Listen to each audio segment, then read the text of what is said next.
Chaque jour est une vie et désormais chaque jour une citation. Je reçois pour vous sur ce plateau un mentor, quelqu'un qui a beaucoup formé, qui continue à le faire, surtout pour la jeunesse congolaise, une jeunesse qui doit occuper une place de choix dans ces pays appelés, n'est-ce pas, à émerger. Docteur Michel Movoudi, qui est médecin, spécialiste en santé publique, il est surtout spécialiste principal en santé à la Banque mondiale, gestionnaire de projets avec 20 ans d'expérience, désormais écrivain, mais il est aussi beaucoup de choses à la fois. Il a un master, il a double master d'ailleurs, en santé et développement, master en administration des affaires et doctorant sur les questions de leadership dans les réformes publiques. Il est peintre, conférencier, chercheur, facilitateur, il est formateur, je l'ai dit. Il est également coach en développement personnel et institutionnel. Docteur Michel, bonjour et bienvenue. Meilleurs vœux à vous.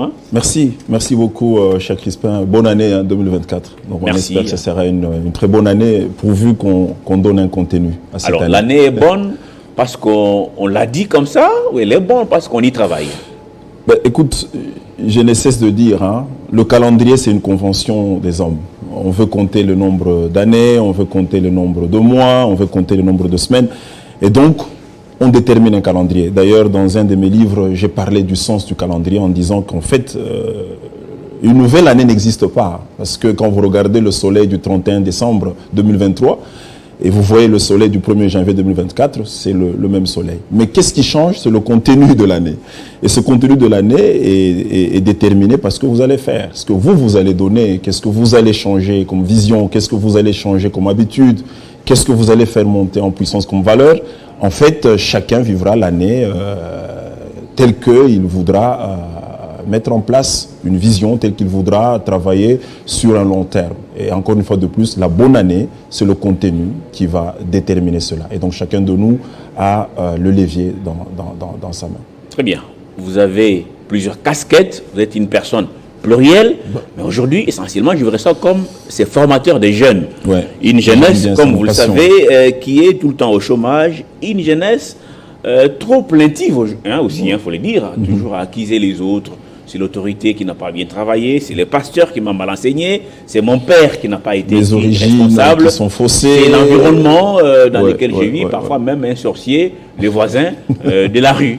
Docteur Michel Movoudi, qu'est-ce qui vous a poussé en tout cas aujourd'hui à prendre cette initiative, de former les jeunes? Et puis on évoquera en tout cas cet ouvrage que j'ai sous la main, c'est le 9e, ouvrage de Michel Movoudi, un écrivain, un médecin écrivain. C'est pas chaque jour qu'on peut les rencontrer. Là vous avez Acacia, Acacia qui est une plante apparemment qui soigne. Il est médecin, il pourra nous le dire. 366 citations décryptées pour ton développement humain. Oui, c'est bien affiché sur l'écran. Docteur Michel, avant de parler d'Acacia, qu'est-ce qui vous a poussé aujourd'hui à former gratuitement les jeunes?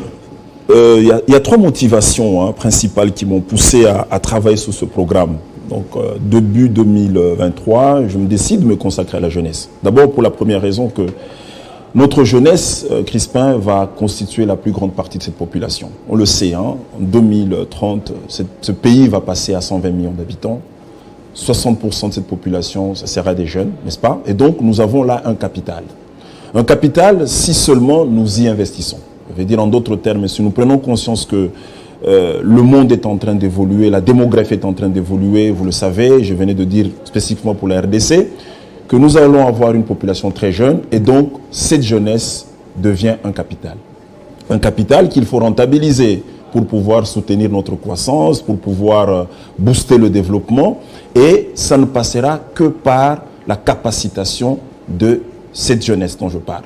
En d'autres termes, une des motivations qui m'a poussé, c'est comment je fais pour que j'apporte ma contribution dans le développement personnel de ces jeunes, afin que demain nous puissions avoir des acteurs qui nous aident à avancer. Ça, c'est très important. Alors, la deuxième motivation, secundo, c'est vraiment le souci du long terme. Vous savez, il y a un adage qui dit un succès sans successeur est un échec. Nous avons réalisé pas mal de parcours. Nous sommes aujourd'hui en train de travailler pour pouvoir soutenir notre économie, notre santé, notre société. Mais il faut toujours se poser la question de savoir qui vient après nous, qui va continuer ce que nous faisons.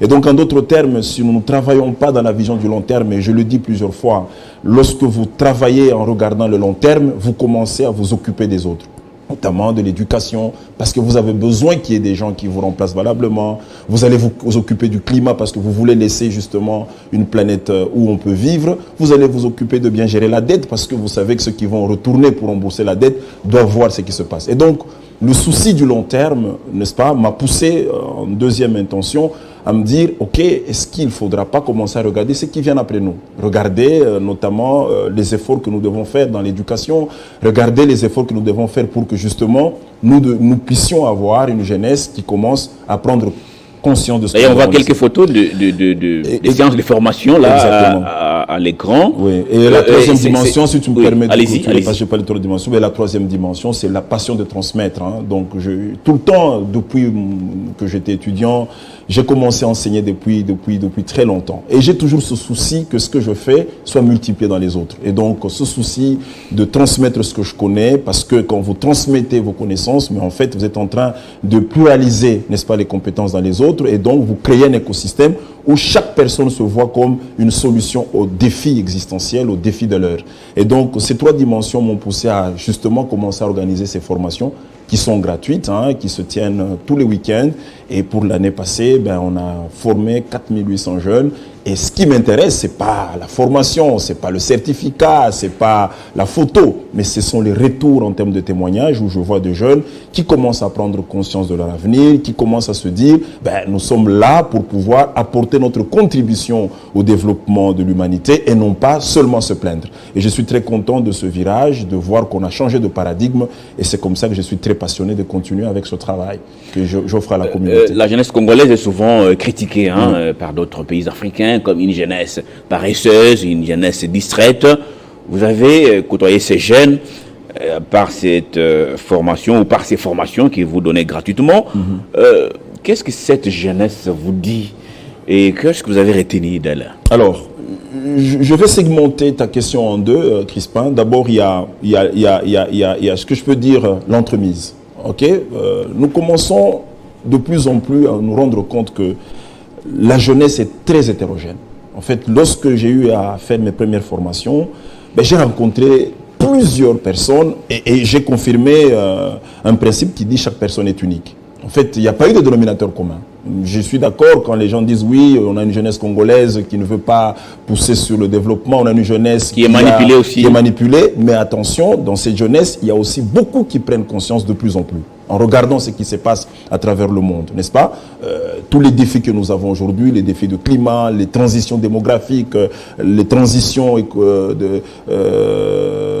épidémiologiques, la transition énergétique, on se rend compte que finalement, il y a des jeunes qui prennent conscience que, attention, nous sommes l'espoir de demain, nous devons aussi investir en nous pour être de réponse aux problèmes de la société. Et donc, d'emblée, ce que j'ai remarqué, c'est que dans cette gibecière, nous avons justement des très bons exemples de certains jeunes, mais ces exemples doivent être mis en phase pour permettre à d'autres d'apprendre. Et donc, casser les silos. Vous savez, on est dans un pays quand même où les gens qui réussissent ne disent pas toujours qu'est-ce qu'ils ont fait. Donc, j'ai réussi, si je vous dis comment je fais, vous n'allez pas vous en sortir. Mais ce que je commence à faire déjà, c'est faire des segmentations, c'est essayer de couper, essayer de faire des sections pour que finalement les uns les autres commencent à partager leurs expériences. Parce que chacun de nous a une vie et chaque vie est unique, chaque vie est une originalité en termes d'expérience. Ça, c'est la première manche. Alors maintenant, la deuxième manche,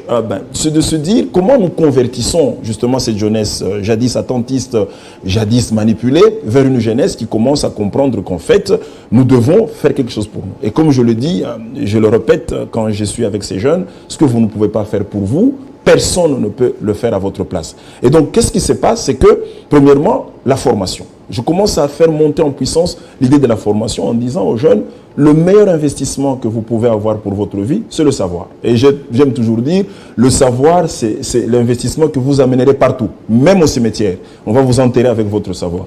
Et donc, prenez le temps de vous former, prenez le temps d'acquérir des compétences, parce qu'en fait, la richesse, parce qu'en fait, la réussite n'est qu'une traduction des investissements dans le savoir, dans les compétences et dans les expériences.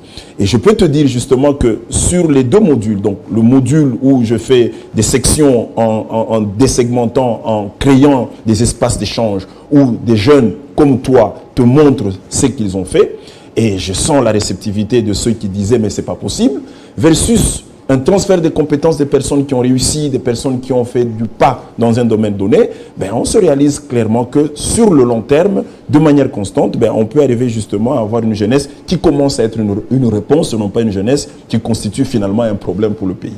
Dans notre pays, en tout cas, les intellectuels sont souvent critiqués pour être des théoriciens, de manière générale. Nous avons des professeurs docteurs, en tout cas, les pays n'en manquent pas. Il y a beaucoup de professeurs docteurs qui encadrent aussi cette jeunesse dans nos universités. En tout cas, ils sont divers. Mais tout s'arrête là. Qu'est-ce qui vous différencie de ce que ces jeunes vont apprendre à l'université, par exemple? Alors, quels sont ces résultats auxquels vous attendez à la fin? Exactement. C'est seulement, ils savent désormais ça, ils vont partager aux autres, et puis ils partagent. Non, pas seulement ça. Et voilà. Et d'ailleurs, je n'ai cessé de le dire, tu as suivi probablement quelques formations à distance. C'est que, d'abord, je déteste les formations dont le but est de donner des certificats, des formations dont le but est de faire des photos. Je déteste ça, tu n'as pas idée. C'est comme ça que, d'ailleurs, dans le cursus que j'apporte, à la fin de la formation, chaque personne élabore ce que j'appelle un plan de développement personnel ou un plan de transposition. Ça se termine par là. Vous avez suivi la formation en 2 week-ends avec une lecture guidée sur la semaine. Dites-moi comment vous allez transposer les notions apprises en pratique par rapport à ce que vous êtes. Et c'est un contrat de formation. Parce que je ne voudrais pas que les gens viennent pour venir. Je ne voudrais pas que les jeunes viennent parce qu'on nous a demandé de venir. Et d'ailleurs, comme tu le sais, c'est plusieurs cascades d'inscriptions. Là, déjà, pour le mois de janvier, j'en ai 512 qui attendent, mais je dois aller par vague. Mais ce qui est très bien, Crispin, c'est qu'à la fin, chacun sort avec un output, avec un livrable qui s'appelle mon plan de transposition, mon plan de développement personnel, sur plusieurs dimensions. Rappelez-vous, lorsque je parlais avec vous sur le livre « Ma vie, ma première entreprise et mon capital », d'ailleurs qui est un outil important de formation, les gens doivent justement se dire comment je travaille sur ma vie, comment je gère ma vie comme une entreprise, comment j'investis dans mon capital humain, mais aussi comment je développe certaines valeurs pour être une personne utile. Ça, c'est très important. Maintenant, comme tu le sais, lorsque quelqu'un veut avancer sur un programme, c'est comme une équipe de football, un entraîneur est toujours important. Le meilleur joueur du monde, il a un entraîneur. C'est ça qu'il faut justement commencer à regarder. C'est là le travail que nous devons faire, nous les aînés, nous qui avons réussi, nous qui avons vu. Le travail que nous devons faire, ce n'est pas qu'on commence à nous admirer, ce n'est pas qu'on commence à nous regarder comme des grands oiseaux qui volent dans les nuages, mais qu'on commence aussi à descendre pour expliquer à ces jeunes comment moi j'ai fait devant tel défi.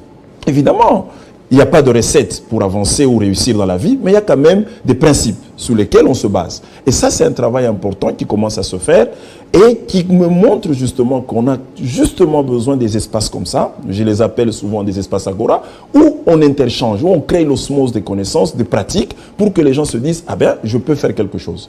Mais Crispin, avant que je te remette la parole, permets-moi de te dire que ce qui est très intéressant dans ces formations, c'est que je martèle sur un aspect très prépondérant que beaucoup connaissent, c'est la confiance en soi. Vous savez, aujourd'hui, il y a des gens qui pensent que tout ce que je veux devenir, ce sont les autres qui vont le décider. Il faut tendre la main, il faut demander. Si je ne reste pas derrière X, Y, je n'aurai rien. Mais apparemment, c'est comme si on a été conditionné comme ça depuis les temps, la société, malheureusement, même pas le temps colonial, c'est qu'il faut aussi entendre les types de discours qu'on a, il faut entendre les types de promesses qu'on a. Il y a des gens qui pensent que je veux devenir, c'est que on fera pour moi. Moi, je n'ai rien à donner. Et donc, les gens restent dans l'attentisme. Et ça, il faut casser. Il faut casser. Il faut que les gens comprennent que, en fait, je suis le gestionnaire de ma vie. Je suis le gestionnaire de mon entreprise qui est ma vie. Ma première entreprise, c'est ma vie. Et à ce titre-là, j'ai une responsabilité. Et qu'à la fin de tout, à la fin de la journée, je suis le seul à répondre de ce que j'ai fait, de ce que je n'ai pas fait. Et donc, même si il y a des efforts collectifs qui se font, même si il y a des avancées qui sont en train de se mettre en place, mais regarde aussi ta part. Qu'est-ce que moi, Crispin, qu'est-ce que moi, Michel, qu'est-ce que moi, Héritier, j'apporte dans la dynamique de mon changement. Ça reste un élément important. Et cette prise de conscience pour moi est le primo movens, si tu veux bien, de cet élan qui pousse les jeunes à se dire, écoutez, on se révolte, on ne va pas continuer à attendre, on ne va pas continuer à dépendre, on ne va pas continuer à tendre la main. Nous devons aussi montrer que nous sommes utiles et que nous sommes aussi capables de changer notre écosystème social, économique, ainsi de suite. Est-ce que vous êtes pris comme un exemple par les jeunes, exemple de la réussite par les travails et par la formation continue? Alors, écoute, c'est pas à moi de répondre, hein, donc ça c'est une question que tu devrais poser aux jeunes. Je t'invite à venir nous voir et pose la question aux jeunes qui te diront si c'est le cas. Mon souci, et ça c'est aussi le travail que je fais sur moi-même, c'est justement être un exemple, un modèle. Okay? Mais je laisse aux jeunes répondre parce que de toutes les façons, j'ai un parcours et chaque fois quand je donne ces formations, j'essaie de donner mes propres exemples. Parti de trop bas, mes bâtons pour étudier, j'ai été répétiteur d'enfants pour payer mes études, je suis allé à l'université alors que je ne pouvais pas croire finir ma médecine il y a plus de 20 ans. Aujourd'hui, là où je suis arrivé, c'est le fruit de sacrifice, c'est le fruit d'un travail acharné. Et donc ça, c'est déjà le modèle. Et le modèle dans la vie, Crispin, c'est pas ce que tu es, mais qu'est-ce que tu as fait.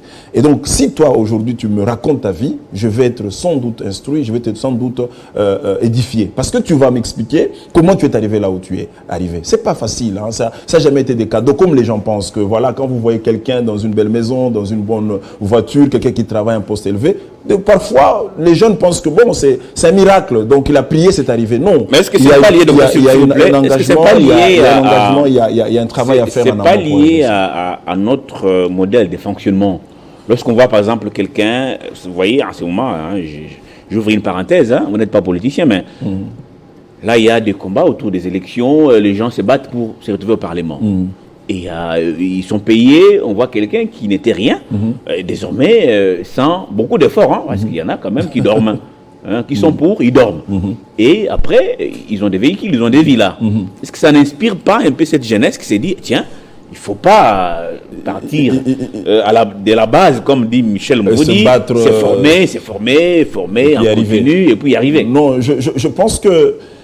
Alors, je vais toujours aller en 3 sections. D'abord, la première section, il faut mettre en exergue les bons modèles. Il y a des députés, il y a des ministres, il y a des bons modèles qui nous manquent cruellement. Non, il y en a. Ils sont rares, mais ils existent. Et c'est comme ça qu'il faut les mettre en exergue. Regarde le livre que j'ai écrit, par exemple, sur le professeur Jean-Jacques Mouyembe, un livre que j'ai publié aux éditions La que j'ai sous la main, en tout cas, je ne sais pas si on va le voir. Donc, c'est un livre. Jean-Jacques Mouyembe, cette personne inspirante. Alors, voilà. Ça, c'est un modèle. Hein. Le professeur Jean-Jacques, lorsque j'ai eu le temps de travailler avec lui, et je travaille avec lui, je me suis dit, ah ben voilà, dans ce pays, il existe quand même des modèles. Mais seulement, nous ne mettons pas en exergue nos modèles. C'est ça le problème. Nos modèles sont ailleurs. Non, dans ce pays, il y a des personnes, tu dis, mais ça c'est un modèle à suivre. Mais il faut que nous travaillions là-dessus. Il faut que les journalistes, il faut que tous ceux qui sont dans la communication mettent en exergue, en évidence ces modèles pour que finalement on se dise, ah, c'est un modèle à suivre. Ça c'est le premier élément. Et donc, y compris aussi dans la politique et tout, on a des modèles qu'on peut suivre. Parce que ceux qui arrivent à être ce qu'ils sont dans la politique, mais c'est aussi le parcours de titan, c'est un parcours de combattants. Mais malheureusement, et ça c'est le deuxième point, il y a aussi des personnes qui ont suivi de chemins très courts. Ok, tout de suite, j'arrive quelque part, je fraude, et ça, il faut continuer à décourager. Et c'est là où j'explique aux jeunes en disant, tout ce que vous allez avoir par la facilité, tout ce que vous allez avoir par la paresse, la manière de gérer va être différente de ce que vous allez avoir par le sacrifice.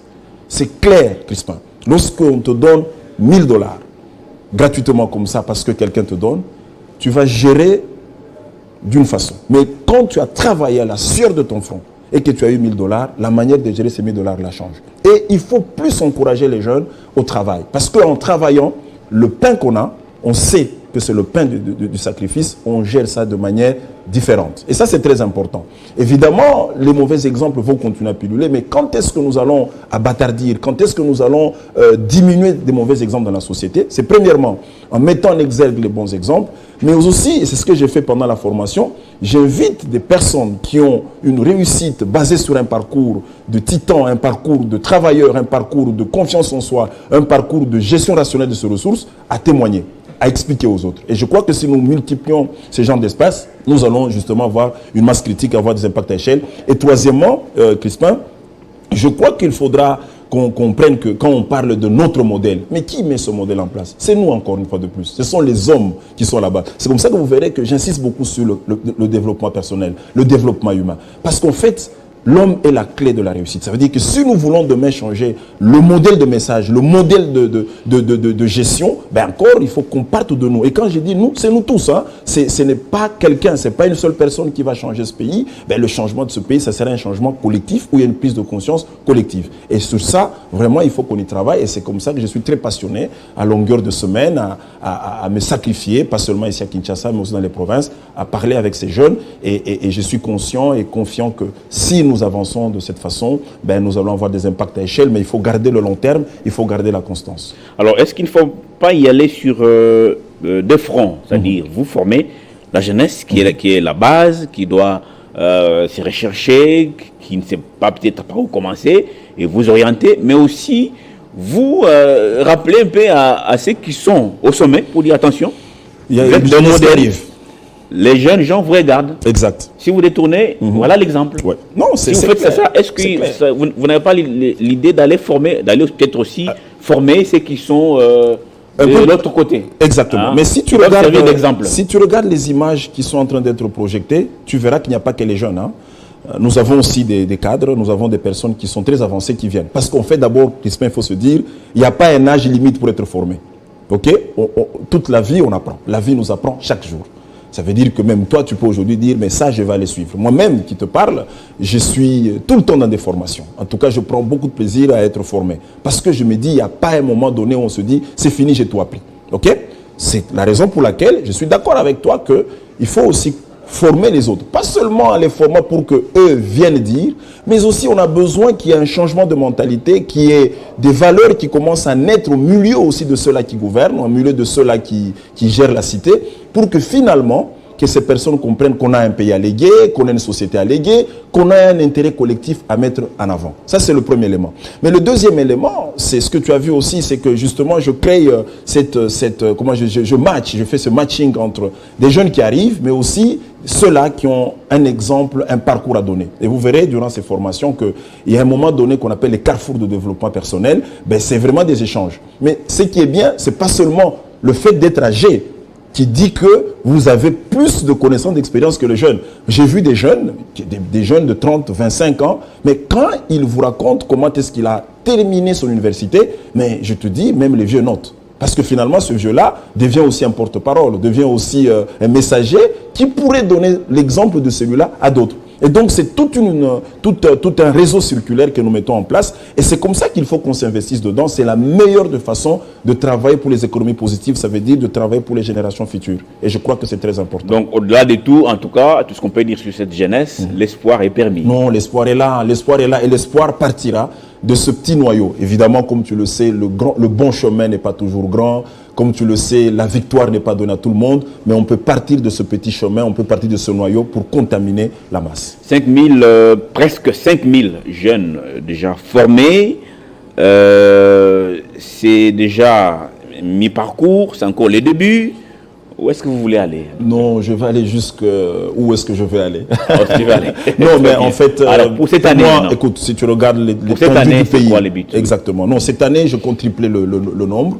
Selon mes prévisions, je me dis, ok, je vais tripler. Je vais peut-être aller à 15 000 jeunes formés. Et j'insiste, c'est des formations gratuites parce que j'ai un plaisir à donner. Et je le fais parce que je me dis, c'est pour moi un investissement dans une couche de la population demain qui devra prendre le relais. C'est très important. Et je me suis dit, regardant maintenant l'engouement, voyant aussi les stratégies que je vais mettre en place, je vais vous les donner. Il est possible que je triple même le chiffre de 2023. Pourquoi? Parce que premièrement, je ne voudrais pas être le seul à former. L'année passée, j'étais seul parce que je voulais tester le cours moi-même, parce que c'est un cours que j'ai conçu sur base de mon expérience. Cette année, je forme les formateurs.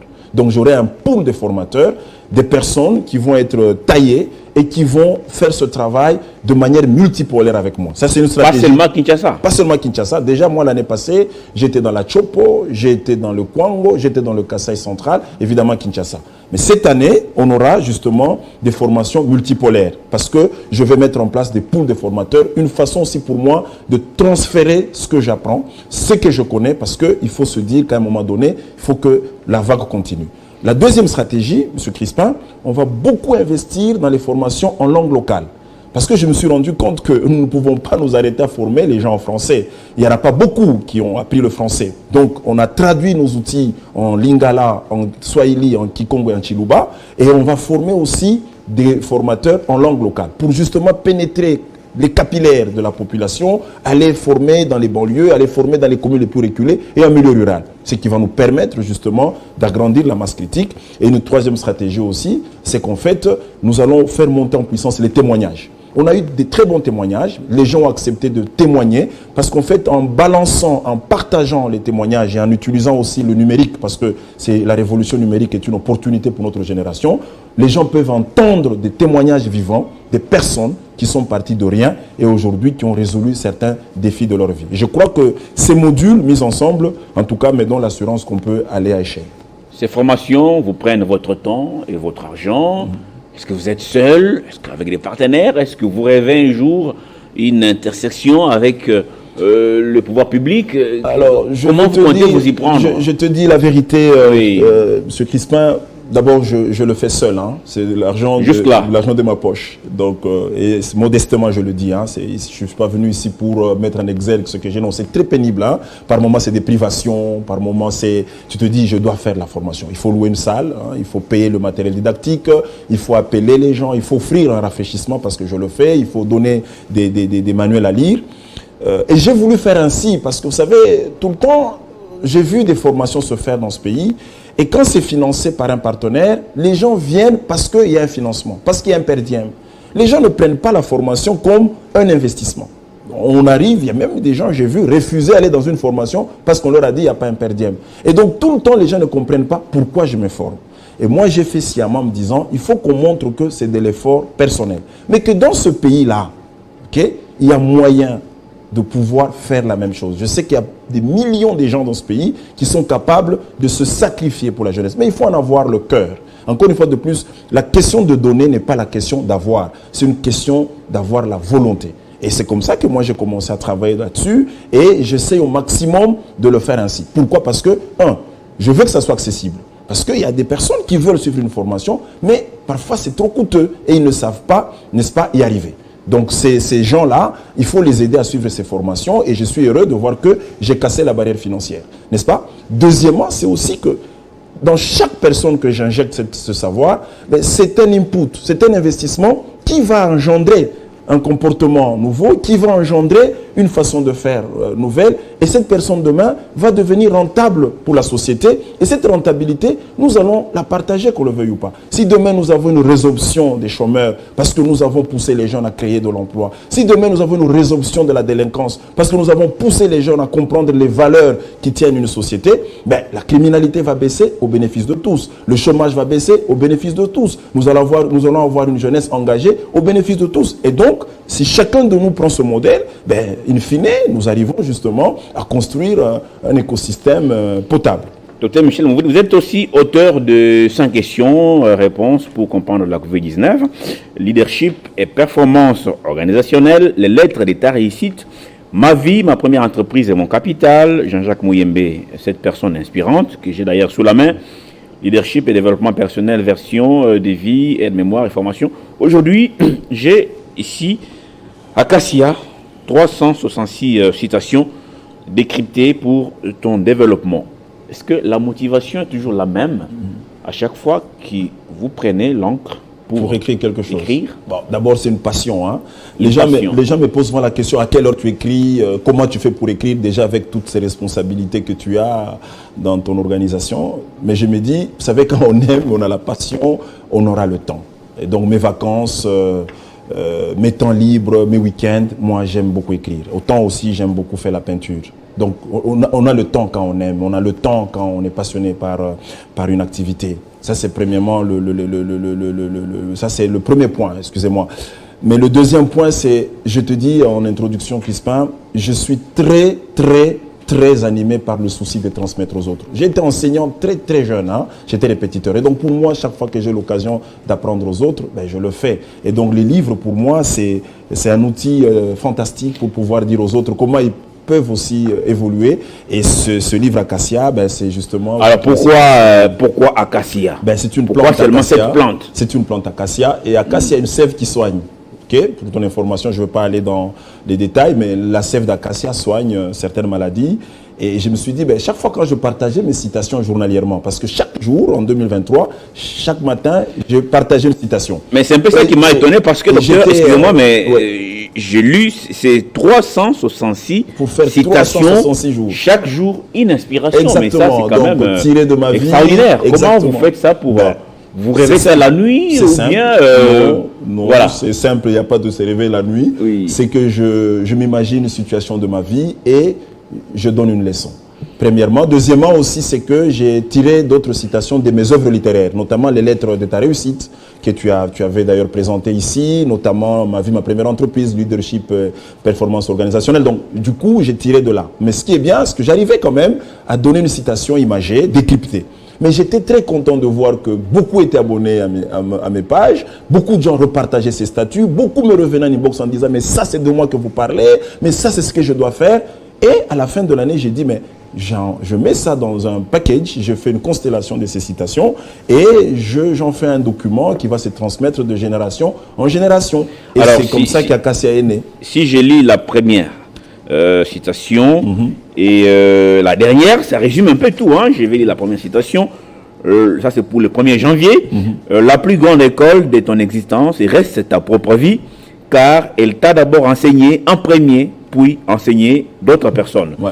Et quand vous lisez la dernière citation, vivre est un crédit que Dieu vivre est un crédit que nous prenons de Dieu. Donc, à la fin de ta vie, tu devras donner raison à Dieu de t'avoir créé. Voilà. Ça résume un peu tout, docteur. Oui. Alors, la vie est une école. Hein. La vie nous apprend toujours. Ta propre vie d'abord. Hein. Quand tu vois comment tu as grandi, Crispin, comment tu as géré certains défis, ben, ça t'apprend déjà toi avant d'apprendre les autres. Donc, j'aime dire aux gens, restez attentifs à ce qui vous arrive. Restez attentifs à vous-même. Parce qu'en fait, il y a des événements qui vous arrivent. Parfois, vous ne faites pas attention, ça se répète. Et vous allez dire, oui, mais en 2000, j'avais connu le même problème. Et donc, soyez attentifs à vous, votre vie est une école. OK? Très important. Et chaque fois, voyez votre vie comme la chose la plus précieuse que vous avez. Et c'est comme ça que d'ailleurs le livre, je crois le 6e ou le 5e, je ne me rappelle plus, c'est Ma vie, ma première entreprise et mon capital. D'accord? Et à la fin, Crispin, je montre que il y a des gens qui n'ont pas reçu la vie. Hein. Il y a des gens qui ont quitté tôt la terre. Il y a des gens qui sont nés avec une certaine restriction. Exploiter leur potentiel. Voilà. Et si toi, devant, tu as encore le souffle de vie, si toi, tu vis encore pour le moment, mais tu devras dire à Dieu qu'est-ce que tu as fait de ta vie. Comment tu as géré ta vie. Donc, quelque part, mettons-nous en tête que nous avons une vie à gérer, mais nous avons des comptes à rendre. Et à ce titre-là, faisons de notre vie une flamme. Faisons de notre vie un référentiel. Faisons de notre vie un sujet qui pourrait aider les autres aussi à se dire, mais grâce à ce monsieur, grâce à lui, ben aujourd'hui on sait faire ça. Et donc il est impensable, il est inadmissible de trouver un être humain qui a les yeux, qui sait voir, bon, qui a la bouche, qui a une tête, qui a les bras et les pieds, se réveiller le matin et manquer à faire. C'est pas possible. Parce que déjà la vie que vous avez, le souffle que vous avez, c'est le moteur que beaucoup cherchent d'ailleurs. Okay? Le fait que vous soyez debout. Et donc, j'ai donné l'exemple dans le livre, je parlais de la création de l'homme. Lorsque Dieu a créé l'homme, il a dit à l'homme, je t'envoie sur la terre, règne, domine, ok, transforme. C'est tout. Il n'a pas donné à l'homme le vélo, il n'a pas donné à l'homme la voiture, il n'a pas donné à l'homme l'ordinateur. L'homme arrive, les premiers outils ont été créés par l'homme. La pierre taillée, l'histoire du paléolithique, 2,7 millions d'années aujourd'hui. On est parti au néolithique, l'homme fait la pierre polie. Il commence à utiliser la pierre pour faire la chasse, la cueillette, et pour commencer à trouver les gibiers, pour commencer à couper la peau, se couvrir la pierre, l'homme trouve le feu avec la pierre. Vous voyez? Donc en l'homme, il y a le potentiel de solution. Mais il vous appartient à vous d'exhumer ces solutions, de se dire, devant cette situation, qu'est-ce que je peux faire? Déjà, quand vous regardez la manière dont l'homme a été créé par Dieu, en fait, Dieu a donné à l'homme le pouvoir de pouvoir changer. Et l'homme n'a pas dit, mais qu'est-ce que je vais faire aujourd'hui pour manger? Ben, il a utilisé la pierre, il a utilisé ce qu'il voyait autour de lui pour pouvoir répondre à ses besoins, pour pouvoir gérer ces questions d'existence. La même chose. Vous êtes un homme, vous êtes un capital.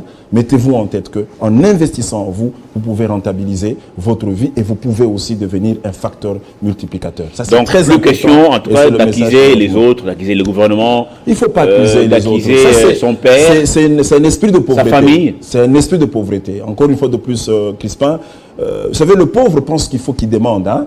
Si on ne lui donne pas, c'est qu'on ne l'aime pas, c'est qu'on ne veut pas qu'il vive. Non.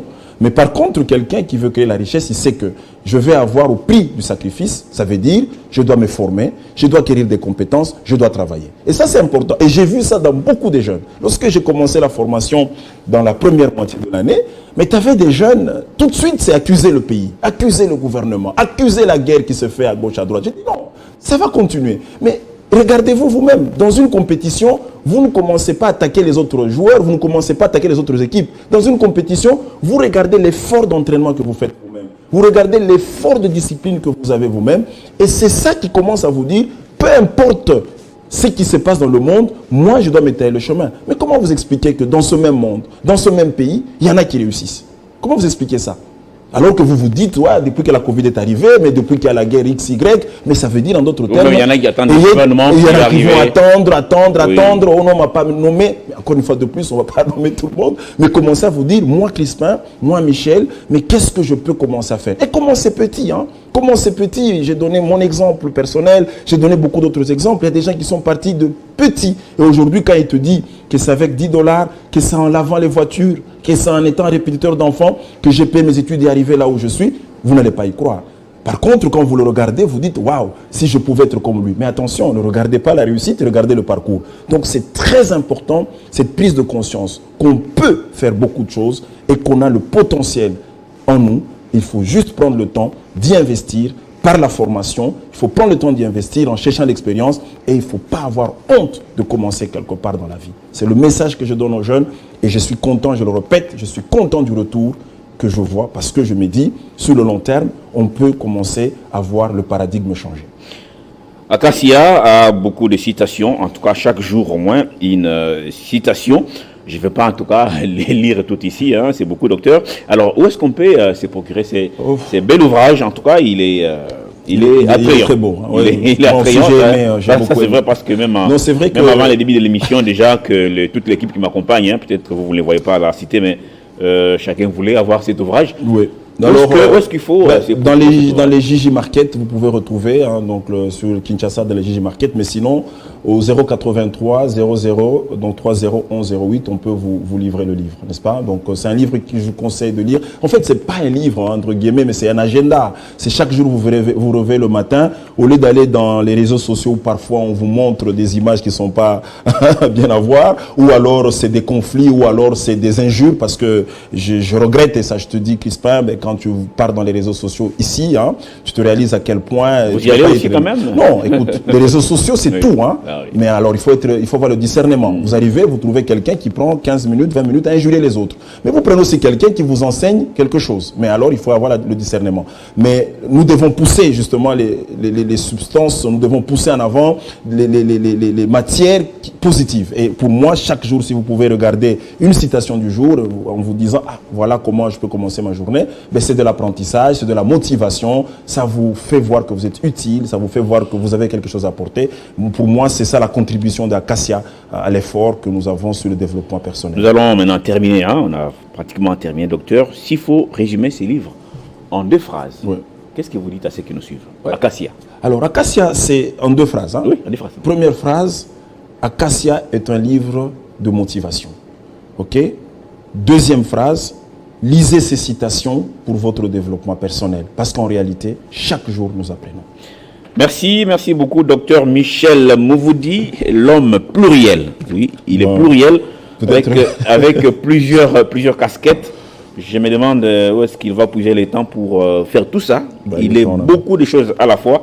pas seulement écrivain, il est dans beaucoup de choses, Michel Mouvoudi, et il a même le temps de former cette jeunesse qui est l'avenir de demain. Michel Mouvoudi, merci en tout cas d'être passé sur Télé 50. Vous reviendrez encore. Je sais qu'après, à Cassia, d'autres ouvrages qui sont d'ailleurs en chantier. Je vois ici les primes du système de santé congolais. Ce que j'ai appris en 20 ans, Djera, combattre jusqu'au bout, Chenil, ramper, puis voler, contrat unique. Il y a beaucoup d'ouvrages comme ça qui attendent encore leur apparition dans les jours qui suivent. Écrire, c'est une passion. Donc, vous reviendrez encore. Donc, c'est le plus difficile. Donc, j'écris dans les avions, dans les restaurants, quand je suis dans ma voiture derrière. Donc, écoute, autant que je peux transmettre, autant que ça peut aider, pourquoi ne pas le faire? Merci beaucoup, Dr Michel Mouvoudi. Merci beaucoup, cher Crispin. Merci à vous tous qui nous avez suivis de partout à travers le monde.